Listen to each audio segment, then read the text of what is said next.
आता supply includes त्यांनी काय दिलं आहे, supply includes following important terms. आता ह्या टर्म्सचा अर्थ काय, अपेक्षित काय. 7(1) प्रमाणे जसं म्हटलं सच ॲज सेल. सेल म्हणजे जसं एक प्रॉफिट अँड लॉस अकाउंट असतो, त्यामध्ये कळतं ना सेल किती केला आहे. तर सेलचा अर्थ काय असतो ॲक्च्युली की समजा sale is a lawful permanent आणि absolute transfer of ownership of property in goods for money consideration under a valid contract such as no rights. कुठलाही अधिकार याच्या मागे राहणार नाही त्या गुड्सवरती. With the transfer furniture house sold furniture to mister x, this will be treated as supply of goods because on sale the title of the furniture is transfer to mister x. आता सर्व्हिसच्या केसमध्ये आपण sale म्हणू शकतो. The term sale is normally use for goods आणि for service it can be consider as provision of service. Service दिली तर जेव्हा तुम्ही त्याचा इन्कम टॅक्ससाठी विचार कराल तेव्हा त्यांनी सर्व्हिसची अमाऊंट किती दिली आहे, त्या प्रॉपर्टी अँड लॉसला दाखवलं की सर्व्हिस प्रोव्हाइड केली अमाऊंट किती आहे आणि ती सर्व्हिस देण्याकरता खर्च किती आला. म्हणजे एखादा वर्क कॉन्ट्रॅक्टर आहे तो इन्व्हॉइस बनवतो, पण 10 करोडचा मी कॉन्ट्रॅक्ट घेतलेलं आहे, समजा गव्हर्नमेंटचा रस्ता बनवायचा कॉन्ट्रॅक्ट घेतलं आहे, तर रस्ता काय स्वतः तो बनवत नाही, तो सब कॉन्ट्रॅक्ट करतो आणि वेगवेगळ्या लोकांकडनं वेगवेगळी कामं करून घेतो. तो रस्ता पहिले खणायचा आहे, 4 फूट खणा खाली, मग सगळी ती रेती उचलायची आहे, मग तिथे रस्ता होईल, बरोबर आहे ना. मग ह्या प्रोसेस करता तो वेगवेगळ्या कामांकरता वेगवेगळ्या सब कॉन्ट्रॅक्ट लोकांना सब कॉन्ट्रॅक्ट देतो. जसं यांनी एक कॉन्ट्रॅक्ट घेतलं आहे तर वेगवेगळी कामं करायला त्याच्याकडे यंत्रणा नाही आहे, दुसऱ्यांच्याकडे यंत्रणा आहे, त्यांचा वापर करतो. परत ती खणली, माती खणली का तिथनं ती माती उचलून परत पुढे नेऊन टाकायची आहे, ते कॉन्ट्रॅक्ट एकाला दिलं आहे, हे तू नेऊन टाकायचं. अशी वेगवेगळी सब कॉन्ट्रॅक्ट तो देतो. त्यामुळे जसं तुम्ही गव्हर्नमेंटला सर्व्हिस देतात, तुमच्याकरता मी सर्व्हिस दिली, तुम्ही मला एक काम दिलं, तर मी काय दाखवीन माझ्याकडे, मी इन्व्हॉइस बनवीन, तुम्हाला सांगेन की माती उचलायचं मी काम केलं आहे, हे 2 लाख रुपये माझे चार्जेस आहेत. मग माझ्याकडे काय येईल, for service it can be consider as provision of service. For example x is providing, जे काय मी सर्व्हिस दिली ती तुम्ही म्हणजे क्लायंट आहात किंवा तुम्ही म्हणजे रिसिपियंट आहात, तुम्हाला मी सर्व्हिस दिली, दिस इज प्रोव्हिजन ऑफ सर्व्हिस. आणि मी माझ्या सेलच्या प्रॉफिट अँड लॉसला दाखवीन की एवढी सर्व्हिस दिली, तुम्ही दाखवा एवढी सर्व्हिस दिली, आणि ती देण्याकरता आणखीन मी 4 लोकांकडून सर्व्हिस घेतली, जे उरलं ते तुमचं प्रॉफिट आहे. गुड्स ॲक्च्युअलमध्ये सेल होतात आणि सर्व्हिसच्या केसमध्ये सर्व्हिस दिली जाते, पण प्रॉफिट सर्व्हिस दिली किती आणि ती सर्व्हिस देण्याकरता गुड्स किती घेतले, सर्व्हिसेस किती घेतल्या, उरलं ते प्रॉफिट. ओके, माझा बिझनेस काय सर्व्हिस देणं आहे, तर माझ्याकरता मी सर्व्हिस दिली ते मी रेकॉर्ड करीन सेल, आणि सर्व्हिस घेण्याकरता जे काय मी घेतलं गुड्स किंवा सर्व्हिस तो माझा खर्च आहे, उरलं ते प्रॉफिट आहे. सेलचा अर्थ कळला. आता ट्रान्सफर आहे. ट्रान्सफर सप्लायमध्ये काय येईल, जसं सेल येईल तर ट्रान्सफर येईल. त्या ट्रान्सफरमध्ये काय होतं, any transfer of goods transfer केले किंवा राईट इन गुड्स, माझा अधिकार आहे तो मी तुम्हाला दिला आहे, or of undivided shares in goods, transfer of title there of, transfer between branches, between factory, warehouse, factory premises to depot. Vishal buys a dump truck 1,25,000 ही व्हॅल्यू त्याची, under a hire purchase agreement with a bank. तर ownership कोणाची असेल त्या ट्रकची बँकेकडे असेल, कधीपर्यंत, जोपर्यंत तो संपूर्ण पेमेंट करत नाही त्या लोनचं, तोपर्यंत ट्रान्सफर अधिकार राहील, ओनरशिप राहील बँकेकडे. आणि त्यांनी संपूर्ण परचेस केलं का मगच त्याच्या नावाने ॲक्च्युली टायटल ट्रान्सफर होईल. Wedding planner hire the services of a pandal किंवा शामियाना, मंडप असतो ना. आता एकाने कॉन्ट्रॅक्ट घेतलं आहे किंवा हा इव्हेंट तुम्ही ऑर्गनाईज करा, तर त्याचं कॉन्ट्रॅक्ट परफॉर्म करणारा तो आणखीन लोकांना काय सांगतो की मला तुम्ही ह्या वस्तू प्रोव्हाइड करा. मग त्या इव्हेंट करता ते जे काय प्रोव्हाइड करतात ते ट्रान्सफर करतात, हे पण काय येईल, सप्लायमध्ये येईल. Where in the supply of furniture by the contractor, the title of which remains, title माझ्याकडेच आहे, मी तुम्हाला वापरण्याकरता ट्रान्सफर केलं आहे, परमनंट ट्रान्सफर नाही. परमनंट ट्रान्सफर असू शकतं, बिल ट्रान्सफर पण असू शकतं, पण ट्रान्सफर आहे तर हे सप्लायमध्ये येईल, हे पण सप्लायमध्ये येईल. बार्टर बघितलं आपण, एक्सचेंज बघितलं, लायसन्स, परमिशन दिले. परमिशन आहे कुठल्या प्रकारची, मग ती कुठल्या ऑथॉरिटीकडनं असो, कुठल्याही व्यक्तीकडनं असो. लायसन्स, सॉफ्टवेअरचं लायसन्स आहे. रेंटल, एक ठराविक काळाकरता काय वापरायला दिलं, जागा असेल, वस्तू असेल. आणि लीजमध्ये काय येतं, कॉन्ट्रॅक्च्युअल ॲग्रीमेंट आहे. याच्यामध्ये एक फार मोठ्या काळाकरता जमीन दिली जाते, घर दिलं जातं, मोबाईल प्रॉपर्टी दिली जाते, हे लीजमध्ये येतं. Mister Suresh lets out a building to furniture house. Furniture house use the building for display and sale of furniture. This is a supply of service. हे सर्व्हिसमध्ये येईल. पण हे तुम्ही लायसन बघाल, रेंटल बघाल आणि लीज बघाल, हे जे ट्रान्झॅक्शन आहे हे normally supply of services.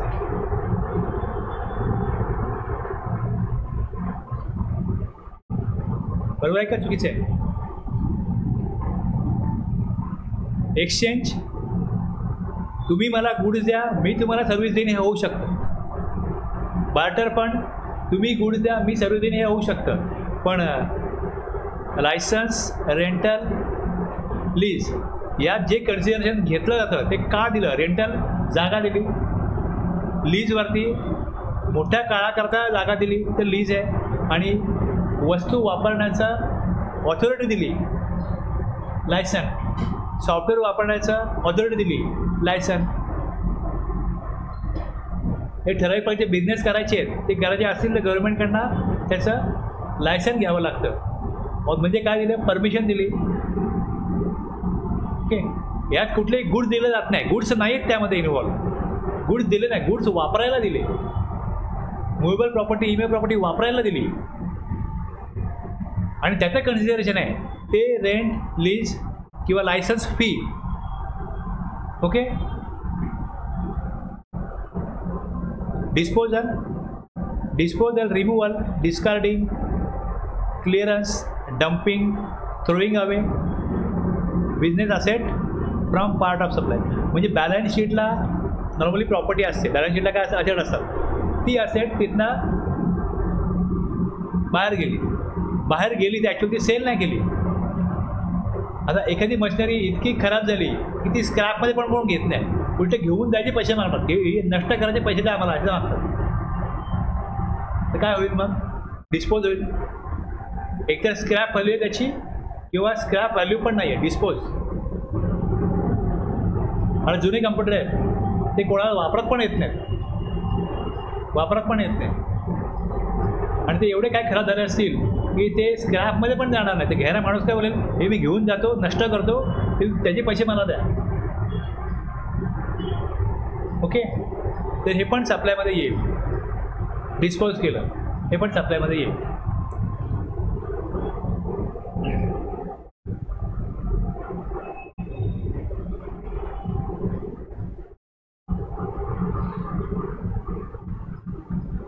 As per section 7 supply includes 3 type of transaction. एक काय, गुड्स आहे, सर्व्हिस आहे किंवा दोन्ही आहे. ओके, गुड्स आहे, सर्व्हिस आहे आणि दोन्ही आहे. मी जर गुड्स मी प्रोव्हाइड करतो, जर समजा मी गुड्स प्रोव्हाइड करत असेल आणि तुम्ही रिसिपियंट आहात, तुम्ही मला सांगितलं गुड्स आम्हाला तुम्ही काय करा, आमच्या घरी पोचवून द्या. तर गुड्स तुमच्या घरी पोचवायचे आहेत तर मला एक गाडी बोलवायला लागेल. गाडीमध्ये गुड्स ठेवायला 2 माणसं बोलवायला लागतील. म्हणजे लोडिंग करायला लागेल, तुमच्या घरावरती पोचल्यानंतर अनलोडिंग करायला लागेल, मग तुमच्या प्रिमायसेसमध्ये गुड्स पोचवले जातील. मग हे करण्याकरता मला ट्रान्सपोर्ट सर्व्हिस लागेल. ओके, लोडिंग अनलोडिंग सर्व्हिस पण झाली. आता गुड्स जेव्हा गाडीतनं चाललेत तेव्हा गुड्स डॅमेज झाले, काय झालं तर मी इन्शुरन्स काढला सेफ साईड. म्हणजे गुड्स सप्लाय होतोय पण त्यासाठी ट्रान्सपोर्ट, इन्शुरन्स हे काढलं जाते. आणि एकंदरीत व्हॅल्यू किती असेल, तुम्ही सांगितलं की ट्रान्सपोर्ट करून द्या, सगळं करा, चार्जेस आम्ही द्यायला तयार आहोत. मी सांगितलं एकंदरीत मी 12,000 रुपये घेईन आणि तुम्हाला ती वस्तू प्रोव्हाइड करेन.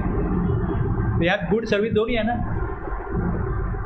ओके, फक्त सर्व्हिस, गुड्स सर्व्हिस दोन्ही आलं, दोन्ही आहे त्यामध्ये. आता इथे गुड्स काय बघा, डेफिनेशनप्रमाणे सर्व्हिस काय बघा डेफिनेशनप्रमाणे. याच्यामधनं एक्सक्लूड काय होतं, मनी सिक्युरिटीज यातनं बाहेर काढा.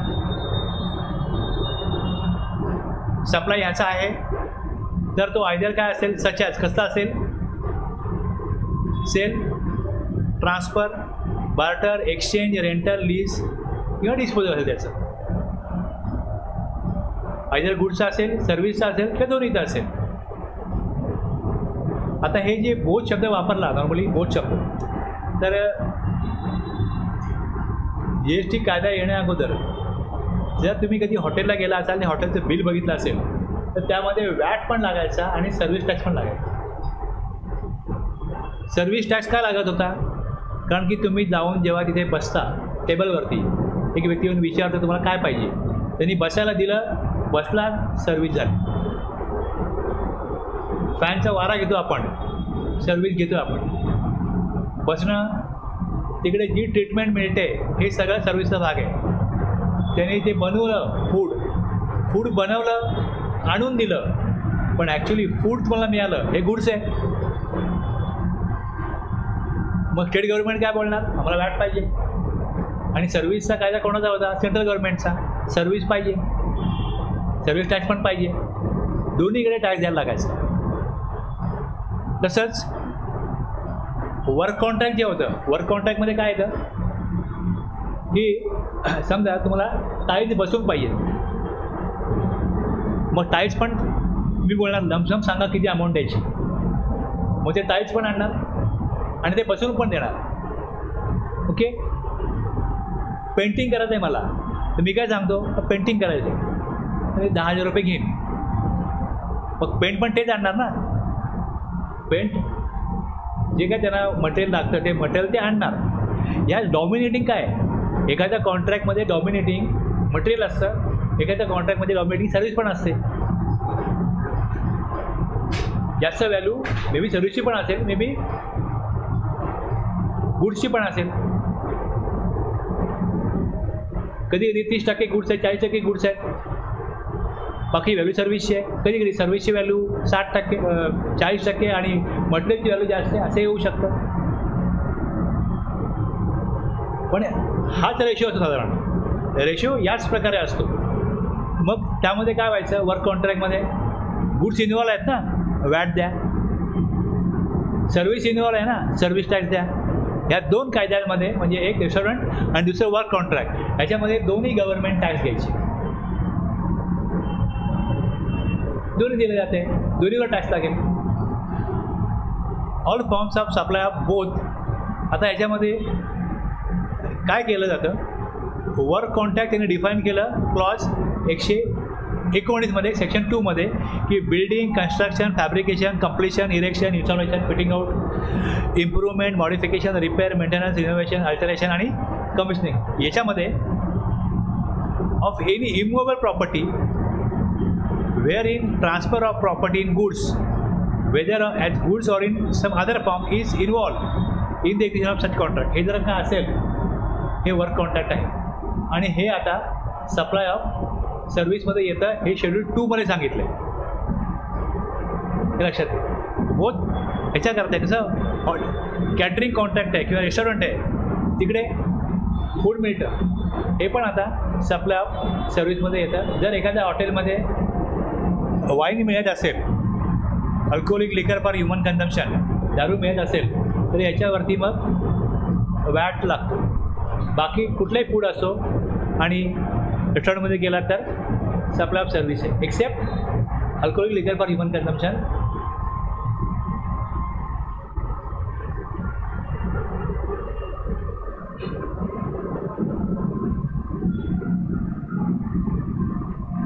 मेड किंवा ॲग्रीड टू बी मेड. ह्याच्यामध्ये काय येईल, गुड्स डिलिव्हर झाले, गुड्स आर ऑलरेडी डिलिव्हर्ड और service is already provided to the recipient, म्हणजे मेड दिले. एक्झाम्पल बघा गुड्सचं काय, a trader who is in the business of selling electronic items has made the delivery of TV to the customer. Okay, delivery दिली त्याने. आणि service जर असेल तर एखादा व्यक्ती, Mr. X, who is the CA, has provided the services of income tax audit for its kind service दिली. समजा तुम्हाला दागिने बनवायचे असतील, तुम्हाला काय करायला लागतं? दागिन्यांची ऑर्डर द्यायला लागते, ॲडव्हान्स द्यायला लागतो, बरोबर आहे ना? ॲग्री टू बी मेड हे 2 विषयात घ्या, 1-2 पार्ट करा. एक काय करा, there is an agreement for supply of goods or provision of service, किंवा त्यामध्ये ॲडव्हान्स, दागिने बनवते ॲडव्हान्स द्या, बाकी तुम्ही, किंवा तुम्ही कपडे शिवायला दिले, आपण काय करतो, कपडे दिलेत तुमच्याकडे, ॲडव्हान्स मागत नाही तो, पण आपल्याला काय करायला ते त्याला वेळ द्यावा लागतो की बा 8 दिवसांनी या आणि घेऊन जा कपडे, मी शिवून ठेवी, बरोबर आहे ना? Mister A, a trader in imitation jewellery, has taken an advance from his customer miss Y to be supplied at later stage. तुम्हाला एखादी वस्तू आवडली, आत्ता उपलब्ध नाही, ऑर्डर द्या, मागून देऊ. तुम्ही ॲडव्हान्स दिला, त्यांनी मागून दिली. तसंच सर्व्हिस आहे. आर्किटेक्ट या बिल्डिंग बांधतो, ॲग्रीमेंट करेल, पहिले ॲडव्हान्स घेईल, तुम्ही काम सुरू करतो आणि जसं टप्प्याटप्प्यात काम पुढे जाईल, बाकीची अमाऊंट तो घेईल. म्हणजे दिलं किंवा ॲग्रीमेंट केलं देण्याचं, किंवा ॲडव्हान्स इन्व्हॉल्व असतो, किंवा ॲग्रीमेंट किंवा कॉन्ट्रॅक्ट असतं. ॲग्रीड म्हणजे आम्ही हे तुमचं कसं ॲडव्हान्स घेतला तर ॲग्रीमेंट ओरल झालं, लिहिलेलं काही नाही, ॲडव्हान्स द्या, मागवतो मी, हे तुमचं ओरल ॲग्रीमेंट आहे की नाही? समजलं ना? मेड दिलं, व्यवहार संपला, पण व्यवहार पुढे होणार आहे. आयदर तुम्ही वस्तू दिली, कपडे दिले, कपडे जमायत, हा ॲडव्हान्स आहे ना. आता ही सिक्युरिटी द्याला, कपडे आहे म्हणजे लोक येणार नाहीत कपडे शिवल्यानंतर. पण जर तुम्ही ज्वेलरी मागवाल की ही मला डिझाईनचं पाहिजे, तुम्ही आलाच नाही तर त्यांनी तुम्हाला ॲडव्हान्स आहे, ॲडव्हान्स आहे, मागवतो. जसं आर्किटेक्चर आणि बिल्डर्स आहे, बिल्डिंग पूर्ण करायची आहे, तर तो काय लिगल ॲग्रीमेंट पाहिजे मला. आपण ॲग्रीमेंट करू, कशा प्रकारे तुम्ही काम करायचं, आम्हाला सर्व्हिस काय क्वालिटीची पाहिजे, कशा प्रकारे पाहिजे, तुम्ही काम कसं करणार, तुम्हाला आम्ही पेमेंट कसं करणार, दोघांचं ॲग्रीमेंट असेल. म्हणजे कामाचं स्वरूप, कामाची, सर्व्हिसची क्वालिटी, सगळ्या टर्म्स ॲग्रीमेंटमध्ये घेणार. मग तिथे त्यांनी ॲग्रीमेंट केलं, काही अमाऊंट ॲडव्हान्स दिली, काही अमाऊंट जसं काम पुढे जाईल दिली जाईल. म्हणजे हे जे ट्रान्झॅक्शन आहे किंवा ही जी ॲक्टिव्हिटी आहे, made, agree to be made, सगळं कव्हर झालं पाहिजे. म्हणून एकाहून जास्त शब्द वापरावे लागतात.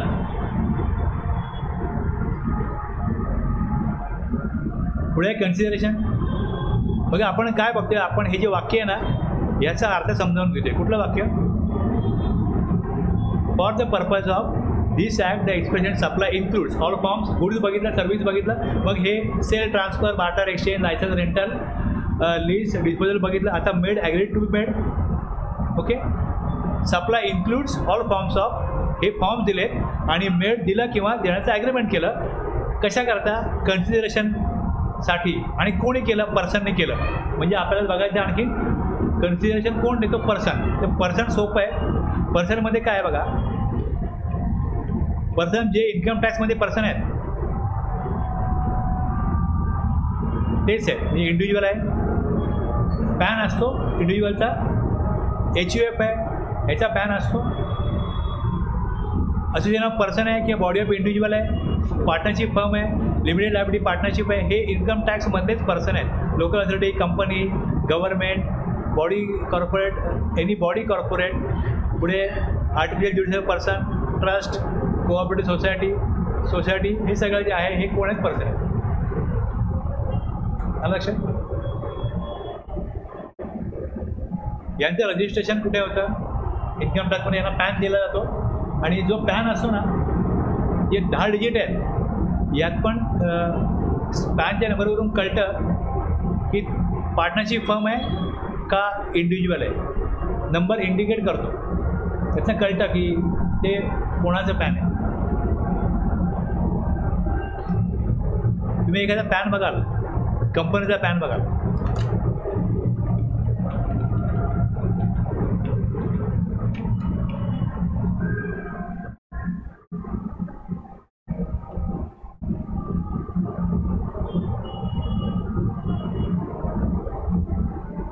CC आहे ना, हे आहे ना इकडे. आता हे जे नाव आहे DMart, is a resistor as a public limited company. आणि ह्याचं जे नाव आहे ते नाव कंपनीचं नाव A1 आहे. डीमार्ट हे काय त्यांचं ट्रेड नेम आहे. तुमचं जे नाव असेल ना, तुमचं जे पॅन असेल ह्यात तुमचं आडनाव येईल, आडनावाचं कॅरेक्टर येईल. आणि हे जे कॅरेक्टर आहे सी म्हणजे कंपनी, आणि तुम्ही इंडिव्हिज्युअल असाल तर तिकडे त्याप्रमाणे ते कॅरेक्टर इंडिकेट करतं.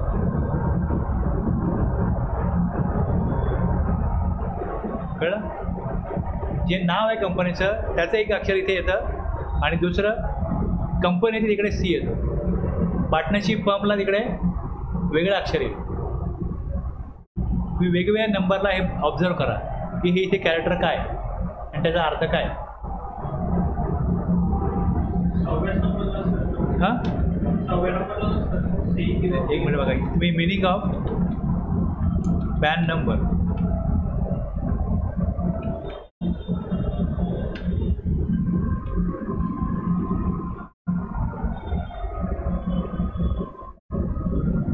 तर अशी तुम्ही एक्स्ट्रा माहिती घ्याल, तुम्हाला त्यातनं काय ना काय कळतं की याच्यात काय होतं. सी बघा company, P person, HUM F firm आहे ना.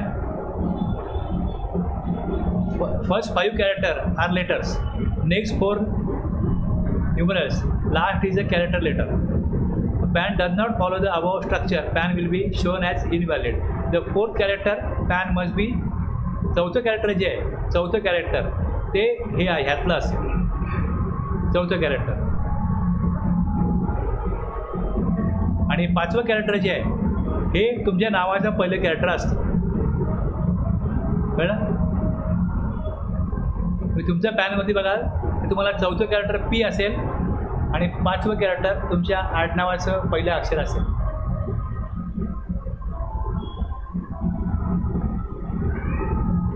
त्याप्रमाणे हे जे पर्सन आहेत यांचा जो पॅन असेल त्याला त्याप्रमाणे 4थं आणि 5वं कॅरेक्टर येईल.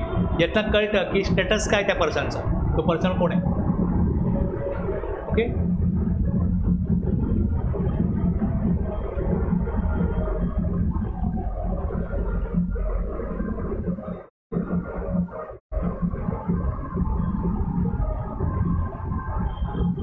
कन्सिडरेशन आहे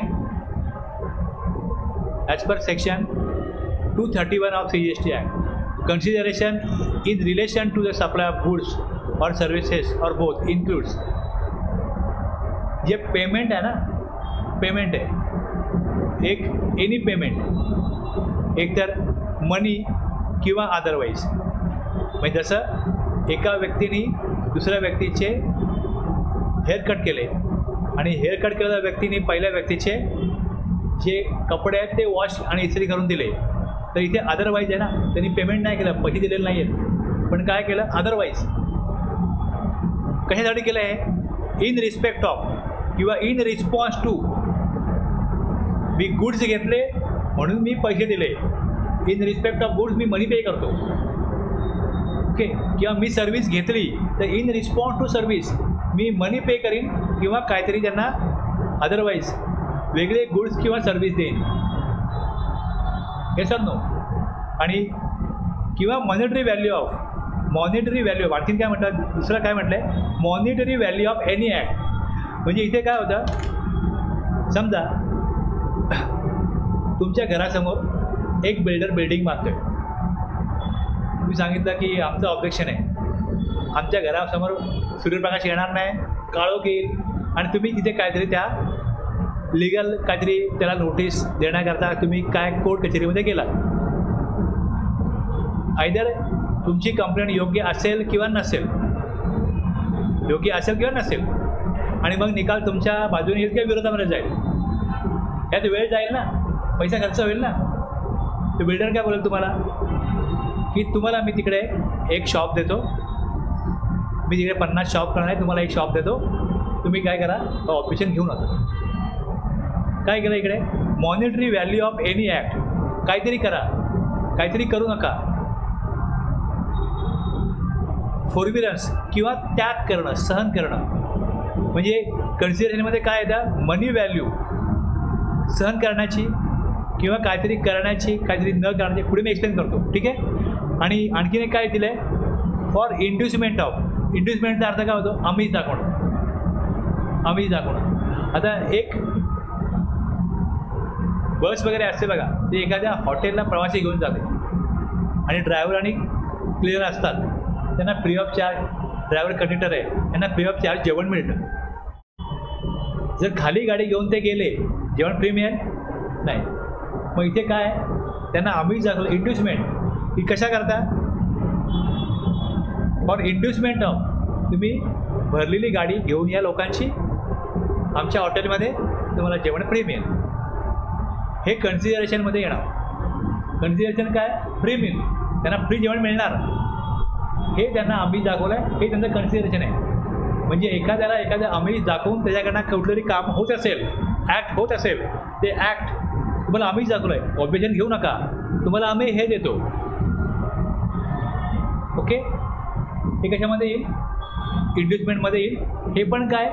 हे पण कन्सिडरेशन आहे.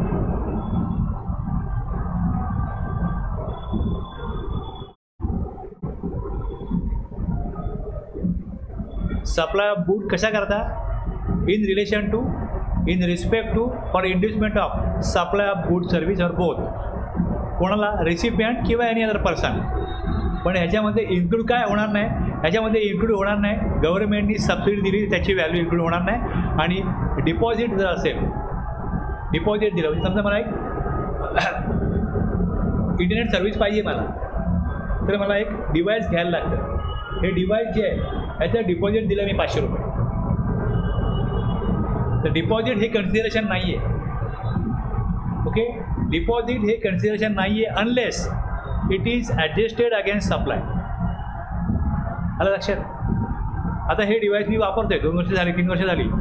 मग ते काय करतात की तुमचे 500 रुपये आमच्याकडे आहे, 3 वर्ष तुम्ही आमची सर्व्हिस, हे डिव्हाइस आमची सर्व्हिस तुम्ही 3 वर्ष कंटिन्यू केली, तर डिपॉझिट तुम्हाला आम्ही परत करू. ते मला ॲक्च्युली परत नाही करत. ते काय करतात, आता मला सर्व्हिस चार्ज लावायचा आहे, त्यात ते काय म्हणतात, तुमच्या डिपॉझिटमधले 500 रुपये ॲडजस्ट करतो, तुम्हाला 1000 रुपये देणं आहे, तुम्ही 500 द्या, 500 आम्ही ॲडजस्ट केले. जसे डिपॉझिटचे 500 ॲडजस्ट केले, ते काय झालं? ते झालं कन्सिडरेशन. कळलं की नाही कळलं? परत सांगू. हां, समजा एक व्यक्ती रेंटवरती एक फ्लॅट घेतो आणि त्याच्याकडनं 50,000 रुपये काय केले? डिपॉझिटचे घेतले. ओके, आणि तुम्ही 10,000 भाडं दर महिन्याला देता. आता कोविडच्या काळात काय झालं की सगळं बंद झालं. आता मी भाड्याने राहतो आहे, मी म्हणतो अरे माझा काही इन्कम नाही आहे, तर मला ओनर काय बोलले, ठीक आहे माझ्याकडे डिपॉझिट आहे 50,000 रुपये, त्यातनं मी 10,000 रुपये काय करतो ॲडजस्ट करून घेतो. मी त्यांना 4 महिने भाडं दिलं नाही, त्यांनी माझे डिपॉझिटमधले 40,000 रुपये ॲडजस्ट करून घेतले आणि मला बोलले आता तुझं डिपॉझिट माझ्याकडे फक्त 10,000 रुपयेच आहे, कारण तू 4 महिने भाडं दिलं नाही. त्यामुळे डिपॉझिट अमाऊंट जेव्हा मी दिली होती तेव्हा डिपॉझिट काय होतं? रिफंडेबल होतं. जेव्हा मी तो फ्लॅट खाली करीन मला 50,000 परत मिळणार आहेत. पण मी कोविडमध्ये त्यांना 4 महिने भाडं दिलं नाही, तर मला बोलले 4 महिन्याचं भाडं दिलेलं नाही, मी तुझ्या डिपॉझिटमधनं 40,000 रुपये कट करतो, आता तू मला फक्त या महिन्याचं भाडं दे आणि 10,000 रुपयेच मी तुला देणं लागतो आता. ओके, समजलं ना? डिपॉझिट म्हणून अगोदर दिलं होतं तेव्हा ते कन्सिडरेशन नव्हतं, पण नंतर ते डिपॉझिट मी कन्सिडरेशन देऊ शकत नव्हतो किंवा देण्याच्या ऐवजी ती अमाऊंट त्यांनी त्यातनं ॲडजस्ट केली. Deposit for supply of good services unless it is adjusted against supply. Okay, me supply घेतोय म्हणून मी रेंट देतोय, राहण्याची जागा वापरतोय, पण डिपॉझिट घेतलं आहे की तुम्ही इथे काय जागा माझी खराब केली तर मला काय पाहिजे? सिक्युरिटी डिपॉझिट पाहिजे, मी दिलं आहे त्यांना. पण जेव्हा मी भाडं देऊ शकत नव्हतो आणि देऊ शकणार नव्हतो तेव्हा त्यांनी डिपॉझिटमधनंच ते कन्सिडरेशन ॲडजस्ट करून घेतलं, कट करून घेतलं. त्यावेळेस ते डिपॉझिट काय झालं? कन्सिडरेशन झालं. पण डिपॉझिट दिलं आहे ते कन्सिडरेशन नाही आहे. डिपॉझिट बाय डिफॉल्ट कन्सिडरेशन नसतं. जर ते ॲडजस्ट केलं गेलं सप्लायच्या व्हॅल्यूच्या अगेन्स्ट तर ते मग कन्सिडरेशन होतं. कन्सिडरेशन म्हणजे काय? मोबदला. मराठीचा अर्थ काय तुम्ही घ्याल? मूल्य किंवा मोबदला आहे त्या गुड्सचा किंवा सर्व्हिसचा. आता कन्सिडरेशन तुमच्या लक्षात येईल जेव्हा अदरवाईज म्हणतो आपण, तेव्हा वस्तू दिली, गुड्स घेतले, यात काय झालं, फक्त पैसे येत नाही. Consideration can be in monetary or non monetary form, किंवा पार्टली इन मॉनिटरी फॉर्म आणि partly in non monetary form असू शकतं कन्सिडरेशन.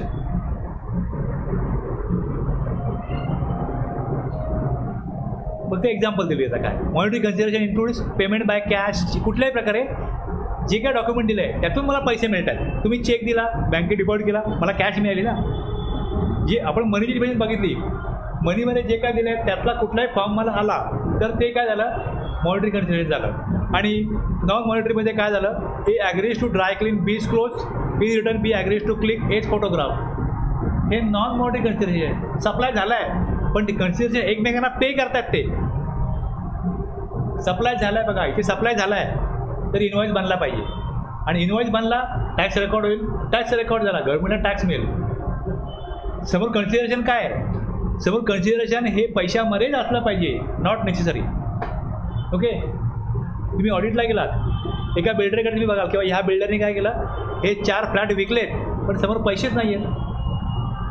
तो बोलले हे 4 फ्लॅट जे लोक मला काय सप्लाय करत होते, काय गुड्स, आर्किटेक्ट सर्व्हिस, मी त्यांनाच ते फ्लॅट दिले आणि त्यांच्याकडनं जे पैसे येणं होतं मला त्यात ते ॲडजस्ट केलं, त्यामुळे ते फ्लॅट गेलेत पण समोर पैसे नाही आहेत. आणि तुम्ही आर्किटेक्टचं ऑडिट केलात, समोर असेल की यांनी सर्व्हिस दिली आहे पण समोर पैसे आलेच नाही. तर पैसे नाही आले, इनवॉइस बनला आहे, मी टॅक्स जमा केला आहे पण मी त्याच्या अगेन्स्ट फ्लॅट घेतला, त्यामुळे काय समोर पैसे आले, मॉनिटरी बँकेत पैसे आल्याची एंट्री दिसत नाही. ही ॲडजस्टमेंट झाली. किंवा असं होतं की ए पैसे देणं आहे बीला, बी पैसे देणं आहे सीला आणि सी पैसे देणं आहे एला. मग ते एकमेकांची देणं घेणं ॲडजस्ट करतात, त्यामुळे ॲक्च्युअलमध्ये तिकडे कॅश आलेली दिसत नाही. आलं लक्षात.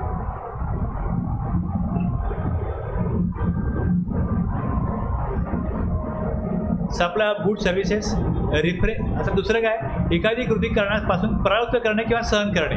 ए agrees not to open dry clean shop in B's neighbourhood, in return B agrees not to open photograph shop in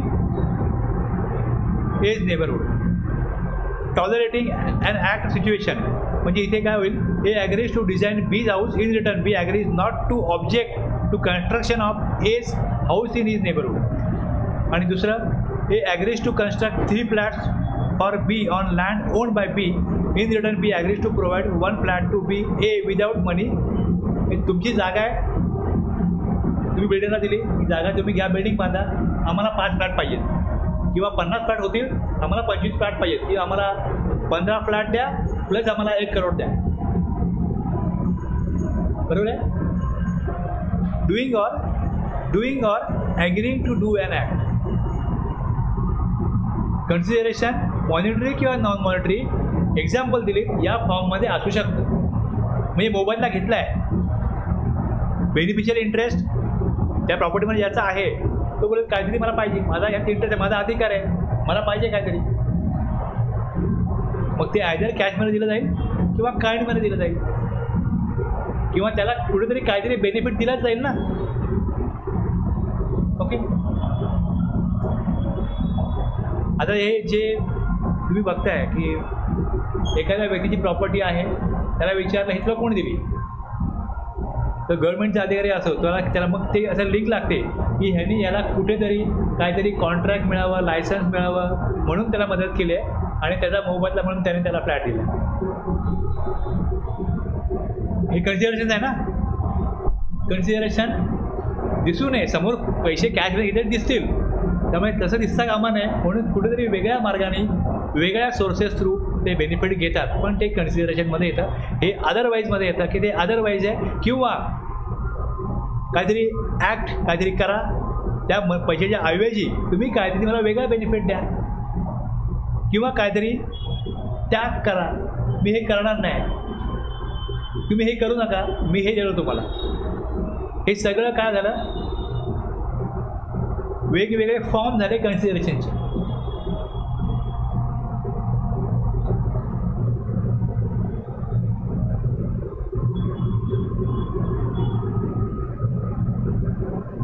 example दिलं आहे MTNLचं डिपॉझिट किंवा हे.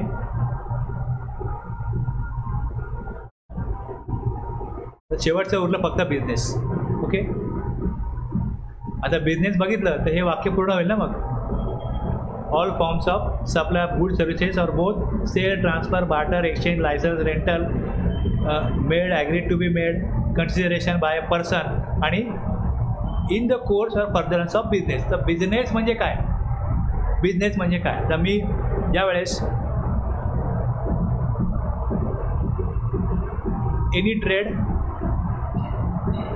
कॉमर्स, ट्रेड म्हणजे छोट्या प्रमाणात काय ॲक्टिव्हिटीज आहेत, वस्तू खरेदी विक्रीच्या, आणि खूप मोठ्या व्हॉल्यूममध्ये आहे कॉमर्स, मॅन्युफॅक्चर. मॅन्युफॅक्चरिंगचा अर्थ काय होतो की माझ्याकडे ABC इनपुट आहे, प्रोसेस करून मी P बनवतो म्हणजे झालं मॅन्युफॅक्चर. प्रोफेशन, डॉक्टर आहे, लॉयर आहे, काहीतरी त्याच्याकडे रेकग्नाइज्ड डिग्री आहे, प्रोफेशन त्यामध्ये येतं. वोकेशनमध्ये गायक आहे, वादक आहे, डिग्री नाही कुठली पण त्याकडे काहीतरी बाय बर्थ काहीतरी कला आहे, त्यातून तो काय ॲक्टिव्हिटी करतो. हा बिझनेसचा भाग आहे, हे बिझनेसमध्ये येईल. म्हणजे बिझनेस म्हणजे फक्त बाईंग आणि सेलिंग ऑफ गुड्सच नाही, आणखीन स्कोप वाढवायचा आहे.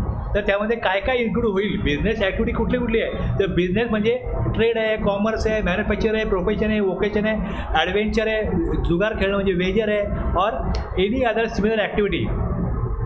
अशी कुठली सिमिलर ॲक्टिव्हिटी जी तुम्ही पैसे कमवण्याकरता करा, अगर करू नका. ते केली ना, उद्देश काही असो, इंटेन्शन काही असो, ती जर ॲक्टिव्हिटी होत असेल तर ती बिझनेस आहे. It means intention to earn the profit is not a criteria. ते करताय बिझनेसचा भाग आहे. हा क्लॉज हे सांगतो त्यामध्ये. ओके, दुसरं पुढे जाऊन एनी ॲक्टिव्हिटी और ट्रान्झॅक्शन इन कनेक्शन विथ और इन्सिडेंटल टू अँसिलरी. मी तुम्हाला गुड्स प्रोव्हाइड करतो, तुम्ही सांगितलं ट्रान्सपोर्ट करून द्या. ओके, गुड्स तुमच्या प्रेमाइसमध्ये ट्रान्सफर केले, मग माझ्या प्रेमाइसमध्ये ते गुड्स तुम्ही पोचवून द्या. त्याकरता पहिले मी पॅकिंग करणार. पॅकिंग केलं, ट्रान्सपोर्ट केलं, इन्शुरन्स काढला, हे सगळं का केलं. जे मला ॲक्टिव्हिटी आहे माझी ट्रेडिंग किंवा तुम्हाला गुड्स पाठवायची ती तुमच्यापर्यंत पोचवण्याकरता मी याला सपोर्टिंग म्हणून एनी ॲक्टिव्हिटी ट्रान्झॅक्शन करतो. ते पण काय होईल, सहाय्यक ॲक्टिव्हिटी, बिझनेसचाच भाग होईल.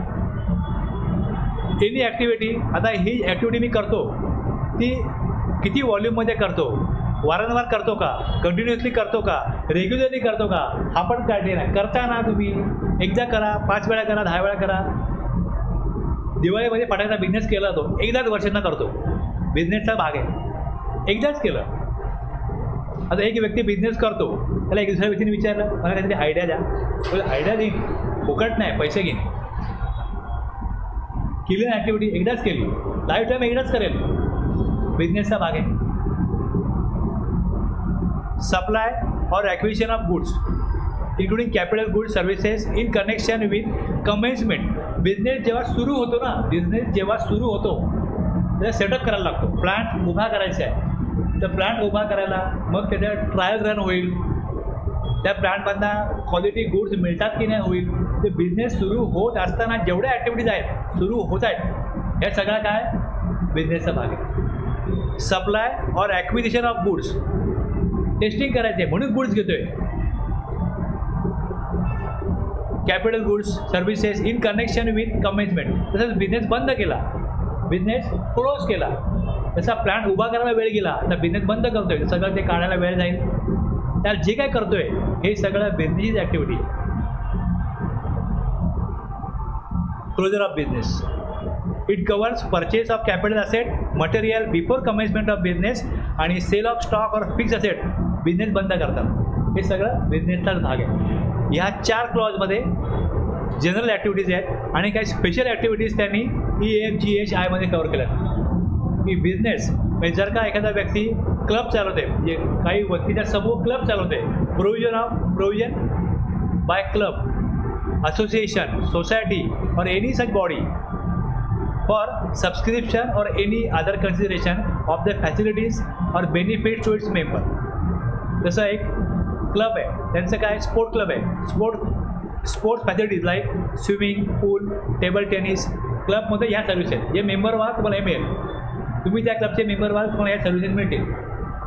तसंच restaurant facility, banquet hall, open ground, accommodation facility, rooms, library, conference room. क्लबचा मेंबर व्हायला माझ्याकडनं त्यांनी 25,000 रुपये मागितले की असं आमच्याकडे तुम्ही मेंबरशिप घ्याल तर तुम्हाला ह्या सर्व्हिसेस मिळतील. मी ती फीस दिली. लाईफ टाईम तुम्हाला ह्या सर्व्हिसेस मिळतील. प्लस तुम्हाला असा तुमच्याकडे कोणाचा बड्डे आहे, बारसं आहे, लग्न आहे, साखरपुडा आहे, हॉल मिळेल आणि रिजनल भाडं द्यायला लागेल. हे कोण देतो आहे? प्रोव्हिजन बाय क्लब किंवा association, society or any body कोणाला देतो आहे? फॅसिलिटी किंवा बेनिफिट मेंबरला प्रोव्हाइड करतो आहे. एक तर वन टाईम फी असेल किंवा मग इयरली फी असेल. हेही बिझनेसच आहे. ही अगदी पण बिझनेसच आहे.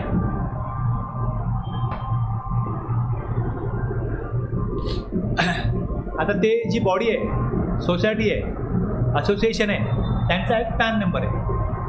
मुळात असोसिएशन बनलीच कशामुळे? मेंबर आल्यामुळे बनली की नाही? मेंबर आल्यामुळेच बनली. मेंबरशिवाय त्या क्लबचं अस्तित्व आहे का? नाही आहे ना. मेंबर आणि क्लब एकच आहेत ना. पण गव्हर्नमेंटनी हे टाकलं बिझनेसमध्ये. त्यांना काय अपेक्षित आहे की त्या क्लबनी जर का सर्व्हिसेस दिल्या, गुड्स दिले कोणाला? मेंबर्सला, तर आम्हाला GST पाहिजे. जर त्याच्यावरती काय चार्जेस घेत आहेत. ओके. आता मी हे का सांगतो तुम्हाला? AA मध्ये बघा एक अमेंडमेंट करायला लागली गव्हर्नमेंट. काय कोर्ट केसेस झाल्या आणि अगोदर काय कोर्टाचे काय केसेस आहेत किंवा काय निकाल लागले, यामध्ये असं होतं की मेंबर आणि क्लब वेगवेगळे नाही आहेत. त्यामुळे दोन नाहीच आहेत, तर कोण देईल आणि कोण घेईल? ओके. यांनी टाकलं तर बिझनेसमध्ये आणि लॉ मेकरना अपेक्षित काय होतं की क्लब आणि मेंबर हे आमच्याकडे दोन वेगवेगळे आहेत आणि आम्हाला त्यात GST पाहिजे. हे सप्लायमध्ये आलं आहे. पण ॲक्च्युली सप्लायमध्ये हे ट्रान्झॅक्शन त्यांनी टाकलेलं नव्हतं. तुम्ही बिझनेसमध्ये टाकलं आहे पण सप्लायमध्ये कुठं टाकलं आहे? अशा प्रकारचे प्रश्न उचलले गेले आणि मग सेपर साईड गव्हर्नमेंटने काय केलं? हा AA क्लॉज आणला आणि यात दिलं the activity or transactions by a person जो इंडिव्हिज्युअल नाही आहे, other than individual, to its member. जर तो पर्सन जो आहे त्यांनी मेंबरला दिलं, मेंबर ॲक्टिव्हिटी किंवा ट्रान्झॅक्शन कोणामधलं आहे? By a person to its member or the individual नाही आहे, to its member or constituents or vice versa. म्हणजे मेंबरनी क्लबला देऊ, क्लबनी मेंबरला देऊ, असोसिएशन पर्सननी मेंबरला देऊ किंवा मेंबरनी कोणाला देऊ? असोसिएशन पर्सनला देऊ. कुठली ॲक्टिव्हिटी किंवा ट्रान्झॅक्शन असेल आणि त्याकरता फॉर कॅश डिफर्ड पेमेंट तिकडे कन्सिडरेशन आहे, तर हे ट्रान्झॅक्शन सप्लायमध्ये इन्क्लूड करतो आम्ही. आणि खाली त्याने एक्सप्लेनेशन दिलं for the purpose of this clause, या क्लॉजसाठी it is hereby clarified that notwithstanding anything content in any other law, दुसऱ्या कायद्यात काही दिलं असेल तसंच एनी जजमेंट, कुठला असा निकाल, डिक्री और ऑर्डर, कुठलं फरमान काढलं असेल, काय ऑर्डर दिली असेल कुठल्याही कोर्टाने, ट्रिब्युनलनी, ऑथॉरिटीजनी, the person and its member or constituents shall be deem, आम्ही मानतो दुसऱ्या कायद्यात, दुसऱ्या कुठल्या फरमानामध्ये, दुसऱ्या कुठल्या ऑर्डरमध्ये ते एकच म्हटलं असेल तरी आमच्या कायद्यासाठी आम्ही क्लेरिफाय करतो की मानलं जाईल की सेपरेट पर्सन आहेत आणि the supply of activities or transactions between member आणि असोसिएशन हे दोन वेगवेगळे आहेत असं आमच्या कायद्यात आम्ही मानतो. हे सप्लायमध्ये येईल. आता काय झालं? दुसऱ्या कोर्ट केस झाले, दुसरे लॉमध्ये काय वेगळं आहे ते मुद्दे सप्लायमध्ये, डेफिनेशनमध्ये हे आमची ॲक्टिव्हिटी सप्लाय दिलेलीच नाही असे दावे जे करत होते त्या असोसिएशनचे वकील, ते तर करू शकत नाही. आम्ही बिझनेसमध्ये दिलं आहे ते पुरेसं नव्हतं म्हणून त्यांनी काय केलं, लॉ मेकरनी इथे टाकलं. या आता काय बोलताय? आता काय बोलू शकत नाही. सप्लायमध्ये ह्या ॲक्टिव्हिटी आल्या. मेंबर आणि क्लब वेगळे नाही आहेत, त्यामुळे मेंबरनी क्लबला काय देऊ, क्लब मेंबरला काय देऊ, सप्लायच नाही असा अर्थ काढला जात होता, तो काढला जाऊ नये म्हणून स्पेशली इकडे दिलं की इथे आम्ही हे म्हणतो मेंबर वेगळे क्लब वेगळा, दोघांना एकमेकांना दिलं आणि त्याचा कन्सिडरेशन घेतलं असेल तर याच्यावर GST आकारण्याचा रस्ता मोकळा झाला. लिगली ह्या कायद्याप्रमाणे हा टॅक्स आता द्यावाच लागेल क्लबला. मेंबर्सकडनं काही चार्जेस घेतले किंवा मेंबरनी क्लबला काय दिलं आणि चार्जेस घेतले तर मग हे सप्लायमध्ये इन्क्लूड झाले. Admission for a consideration of person to any premises, म्हणजे जसं एंट्री तिकीट, जसं क्रिकेटची मॅच आहे एंट्री तिकीट आहे, थिएटर आहे, दिवाळी मेळा, सिनेमा, यात ॲडमिशन फॉर कन्सिडरेशन बिझनेसचा भाग आहे. Services supplied by person as a holder of an office which has been accepted by him in the course or furtherance of business. मला एखाद्याने अपॉइंट केलं as a consultant, as a adviser, ही activity करण्याकरता मला consideration मिळतं, हे पण बिझनेसचा भाग आहे. तसंच an advocate gets appointed as a member of the arbitrary tribunal. CMA in practice provides CFO or independent director service. हे सगळं कशामध्ये येईल? बिझनेसचाच भाग आहे. पण तसंच ॲक्टिव्हिटीज रेस क्लबच्या आहेत. Activities of race club including by way of एक डिव्हाइस असतं, त्या डिव्हाइसमध्ये काही जे लोक रेसमध्ये भाग घेतात, सर्टन अमाऊंट आहे की देतात, त्या डिव्हाइसमध्ये रेकॉर्ड होते किती लोकांनी अमाऊंट दिली आहे. मग जेवढी अमाऊंट जमा झाली आहे त्यातनं त्याची सर्व्हिस चार्जेस, टॅक्सेस वजा करून जी अमाऊंट मिळते उरते ती जो विनर आहे त्याला वाटली जाते. A device showing the number आणि amounts of bets stacked on a race to facilitate the division of the total among those backing the winner. ते आपले चार्जेस काढून, टॅक्सेस काढून जी अमाऊंट आहे ती विनरमध्ये वाटतात, पण ते या डिव्हाइस थ्रू होतं की activities of race club including by way of totalizator or licence to bookmaker or activities of a licence bookmaker in such club. ही ॲक्टिव्हिटी ट्रान्झॅक्शन यात जी अमाऊंट घेतली जाते हे काय बिझनेसचाच भाग आहे. आणि एनी ॲक्टिव्हिटी जी गव्हर्नमेंट करतं, any activities or transaction undertaken by central government, state government or any local authority in which they are engage as public authority, हे पण कशामध्ये कवर होतं? हे पण बिझनेसमध्येच कवर होतं. आता गव्हर्नमेंटची एखादी ॲक्टिव्हिटी आहे ही जर आपण जेव्हा शेड्यूल 3 बघू त्यात जर कवर झालेली नसेल, गव्हर्नमेंट काहीतरी चार्जेस घेतं, तसं एक जन्म मृत्यूची नोंद करायची आहे, हा चार्जेस गव्हर्नमेंट घेत असेल तर हे बिझनेसमध्ये येतं. जर हे शेड्यूल 3मध्ये येत नाही तर हे सप्लाय आहे. तो सप्लाय आहे तर आयदर तो एक्झाम्प्ट असेल किंवा टॅक्सेबल असेल. म्हणजे असं वाटण्याची गरज नाही की गव्हर्नमेंटनी सप्लाय केला किंवा त्यांना दिला तर त्याच्यावर GST येणार नाही, असं काय नाही. जर शेड्यूल 3मध्ये नाही आहे तर सप्लाय नाही आहे. शेड्यूल 3मधल्या ॲक्टिव्हिटीजमधले पेक्षा वेगळी ॲक्टिव्हिटी आहे तर ती सप्लायमधली आहे, भले ती गव्हर्नमेंटला दिली जावं किंवा गव्हर्नमेंट घेऊ. जर ती एक्झाम नाही आहे तर टॅक्सेबल होईल, आणि जर रिव्हर्स चार्ज नाही आहे तर फॉरवर्ड चार्जमध्ये येईल. हे मी पुढे जाऊन क्लिअर करेन. टॅक्सेबल आहे की नाही आहे हे पहिले क्लिअर झालं पाहिजे. जर टॅक्स आहे तर टॅक्स द्यायचा कोणी? सप्लायरनी का रिसिपिएंट? आता बघा EV मिलमध्ये गाड्या आल्या, त्यात काही गुड्स आले, ड्रायव्हर पळून गेला, ओनर आला नाही, ती गाडी जप्त केली. त्या गाडीचे गव्हर्नमेंट करणार काय? अशा जप्त केलेल्या गाड्या विकल्या जातात. मग जर अशा कुठल्या गव्हर्नमेंटनी जप्त केलेल्या गाड्या विकल्या तर जो विकत घेईल ना तो टॅक्स देतो. हे त्यात दिलेले आहे. गुड्स कुठले? गव्हर्नमेंट जेव्हा गुड्स विकतो, गव्हर्नमेंटचं एखादं डिपार्टमेंट जेव्हा गुड्स विकतं, व्हेकल विकतं, तेव्हा जो विकत घेईल येईल पुढे, लक्षात ठेवा. म्हणजे इथे गव्हर्नमेंटला ते विकण्याकरता GST नंबर काढण्याची गरज नाही. जो विकत घेईल तो टॅक्स देणार आहे.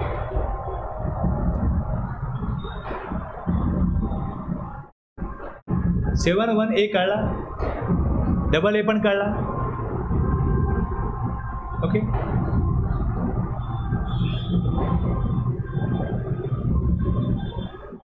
जर इम्पोर्ट केली, इम्पोर्टेशन ऑफ सर्व्हिसचा असेल आणि कन्सिडरेशन असेल, सर्व्हिस इम्पोर्ट केली, यस. दुसरं कन्सिडरेशन आहे, यस. एवढंच बघायचं. ती whether or not in the course or business service import केली, कन्सिडरेशन दिलं. ओके, सप्लायमध्ये येईल. आणि सर्व्हिस जर इम्पोर्ट केली तर याच्यावरती रिव्हर्स 4 महिने टॅक्स द्यायला लागतो. सर्व्हिस देणारा कोण आहे? इम्पोर्ट म्हटलं म्हणजे भारताबाहेरचे आहे. मी आणखी पुढे डिस्कस करीन हा पॉईंट, ठीक आहे. आणि पुढच्या क्लॉजमध्ये काय, हे जे वर डबल ए दिला आहे तो खाली इथे एक्सप्लेन केला आहे. ओके, खाली एक्सप्लेन केलं. आणि शेड्यूल 1 मध्ये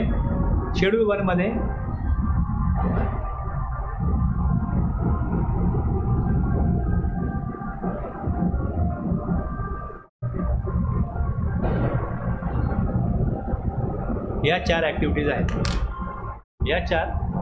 आहेत. कुठल्या आहेत? एक आहे परमनंट ट्रान्सफर और डिस्पोजल ऑफ बिझनेस ॲसेट.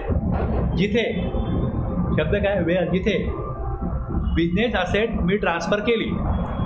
तर आता बँक आहेत, बँकेकडे कम्प्युटर असतात, इन्शुरन्स कंपनीकडे कम्प्युटर असतात.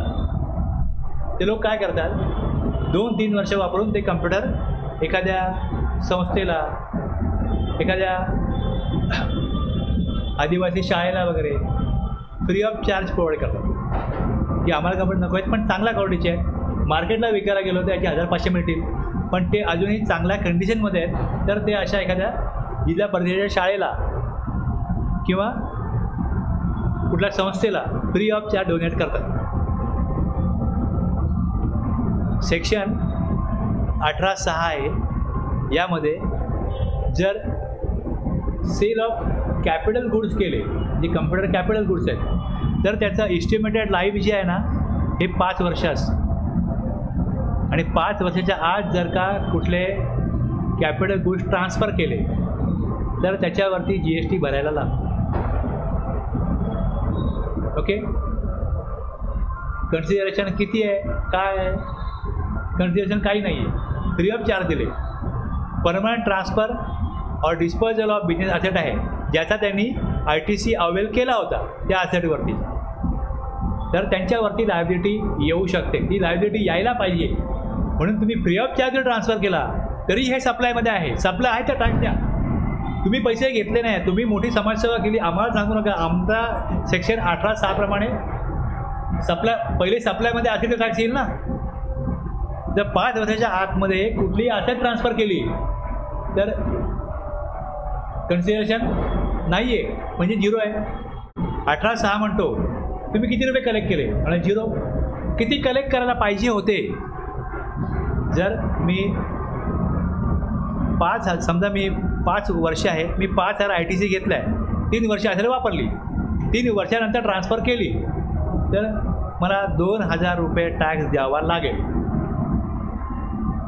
18(6) बघू तेव्हा कळेल तुम्हाला. ओके, पण ती लायबिलिटी यायला पाहिजे असेल तर ही ॲक्टिव्हिटीज सप्लायमध्ये यायला पाहिजे ना. सप्लायमध्ये आली तर टॅक्स येईल ना पुढे. सप्लायच नाही आहे तर पुढे टॅक्स येणारच नाही. पण ती सप्लायमध्ये आणली, कन्सिडरेशन नाही आहे, पण परमनंट ॲसेट ट्रान्सफर केली किंवा डिस्पोज केली, त्याच्यावरती ITC घेतला होता, तर हे सप्लायमध्ये येईल. Supply of good services or both between related person किंवा distinct person when made in the course or furtherance of business. हे पण मी पुढच्या क्लासला घेईन. 2 नंबर तुम्ही काढलेत, 2 नंबर काढलेत GSTचे. जसं बँकेचा असतो. ओके, एकमेकांना सप्लाय केला, हे डिस्टिंक्ट पर्सन आहे, कन्सिडरेशन नसणार आहे. एकमेकांना गुड दिले, सर्व्हिस दिली, कन्सिडरेशन नाही आहे, पण हे काय होईल, सप्लायमध्ये येईल. रिलेटेड पर्सनची डेफिनेशन जी आहे ही सेक्शन 15 मध्ये आहे. डिस्टिंक्ट पर्सन सेक्शन 25 मध्ये दिले. 2 नंबर काढता येतील, किंवा जर 2 वेगळ्या राज्यामध्ये 2 बिझनेस आहेत तर 2 वेगळे नंबर काढावेच लागतात. एकमेकांना सप्लाय केला तर काय होईल, सप्लाय डिस्टिंक्ट पर्सन आहे. तर पॅन तर एकच आहे, कन्सिडरेशन नसणारच आहे, फक्त GSTचा कायदा आहे म्हणून 2 नंबर काढावे लागतात.